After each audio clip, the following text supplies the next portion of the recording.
नमस्कार। घटना चक्र बुक वीडियो में आपका हार्दिक स्वागत है। आइए प्रारंभ करें इस यात्रा को, जहां हर विषय वस्तु को हम सरल, स्पष्ट और परीक्षा उपयोगी ढंग से प्रस्तुत करेंगे।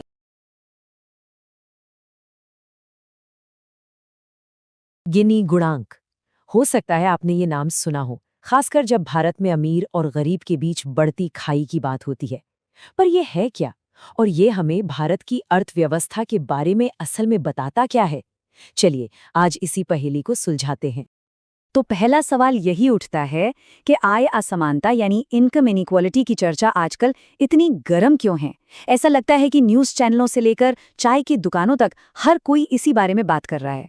तो ये सिर्फ कोई किताबी बहस नहीं रह गई है, बल्कि एक ऐसा मुद्दा बन गया है जो सीधे सीधे देश की नब्ज पर असर डाल रहा है। देखिए, इस बहस को हवा देने वाली एक बहुत बड़ी वजह है यूएनडीपी की हालिया ह्यूमन डेवलपमेंट रिपोर्ट।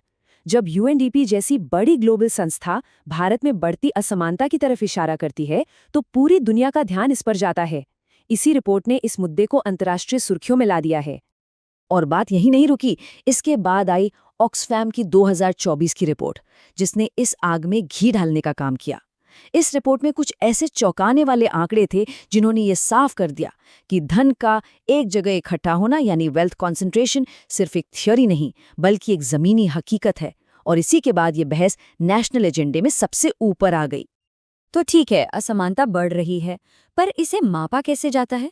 यहीं पर एंट्री होती है गिनी गुणांक की। चलिए इसे जरा आसान भाषा में समझते हैं कि आखिर यह है क्या भला। आप इसे ऐसे समझिए कि गिनी गुणांक किसी भी अर्थव्यवस्था का एक इनइक्वालिटी थर्मोमीटर है। ये बस एक नंबर में हमें ये बता देता है कि किसी देश में आमदनी या दौलत का बंटवारा कितना बराबर है या कितना गैर बराबर। टेक्निकली ये लॉरेंस कर्व नाम के एक ग्राफ पर आधारित है। अब ये क्या होता है? कल्पना कीजिए एक ग्राफ है जो ये दिखाता है कि देश के सबसे गरीब 20% लोगों के पास कितनी दौलत है, फिर 40% के पास कितनी है, और ऐसे ही आगे। गिनी गुणांक इसी ग्राफ और एक सीधी लाइन जो कि एकदम बराबर बंटवारे को दिखाती है कि बीच के गैप को नापता है। इसका एक स्केल होता है 0 से 1 तक का। 0 का मतलब है एक सपनों की दुनिया जहां हर किसी को केक का एकदम बराबर टुकड़ा मिलता है, मतलब परफेक्ट इक्वालिटी। और दूसरी तरफ है 1, जिसका मतलब है एक ऐसी दुनिया जहां एक ही आदमी पूरा केक ले गया और बाकी सब देखते रह गए, मतलब परफेक्ट इनइक्वालिटी। असली दुनिया जाहिर है इन दोनों के बीच में ही कहीं होती है। तो जरा सोचिए, अगर किसी देश का गिनी स्कोर 0.9 जैसा बहुत ऊंचा हो, तो असल में जमीन पर इसका मतलब क्या होगा? ये सिर्फ एक नंबर नहीं है, ये एक तरह की चेतावनी है। एक ऊंचा गिनी स्कोर समाज की एक बहुत ही चिंताजनक तस्वीर दिखाता है। इसका सीधा सीधा मतलब है कि दौलत और मौके कुछ ही लोगों की मुट्ठी में बंद हैं, जबकि एक बहुत बड़ी आबादी को गुजारे के लिए संघर्ष करना पड़ रहा है। ये एक ऐसी अर्थव्यवस्था की निशानी है जो शायद कुछ लोगों के लिए तो बहुत अच्छा काम कर रही है, लेकिन सबके लिए नहीं। तो चलिए अब इस पूरी थियोरी को भारत के संदर्भ में देखते हैं। भारत के लिए ये आंकड़े असल में क्या कहानी बता रहे हैं? 40.1%। जरा एक पल रुककर इस नंबर के बारे में सोचिए। ऑक्सफैम की रिपोर्ट कहती है कि भारत की कुल संपत्ति का इतना बड़ा हिस्सा, यानी लगभग आधा, सिर्फ 1% आबादी के पास है। ये सिर्फ एक आंकड़ा नहीं है, ये इस बात का सबूत है कि दौलत का केंद्रीकरण कितना ज्यादा है। और अगर हम वर्ल्ड बैंक के ऑफिशियल आंकड़ों को देखें तो भारत का गिनी इंडेक्स 25.5 बताया गया है। अब यहाँ ये याद रखना जरूरी है कि ये 0 से 100 के स्केल पर है, तो 25.5 एक मध्यम दर्जे की असमानता दिखाता है। लेकिन क्या ये पूरी कहानी है? शायद नहीं। तो ये नंबर्स इतने जरूरी क्यों हैं? क्योंकि देखिए, ज्यादा असमानता सिर्फ आंकड़ों का खेल नहीं है, ये समावेशी विकास यानी इंक्लूसिव ग्रोथ के रास्ते में रोड़ा बनती है। इसका मतलब ये है कि विकास का फायदा सब तक नहीं पहुंच रहा। ये सामाजिक गतिशीलता को मुश्किल बना देती है। मतलब अगर कोई गरीब पैदा हुआ है तो उसके लिए ऊपर उठना बहुत कठिन हो जाता है। और हाँ, ये समाज में तनाव भी पैदा कर सकती है, जिससे पॉलिसी बनाने वालों पर दबाव बढ़ता है।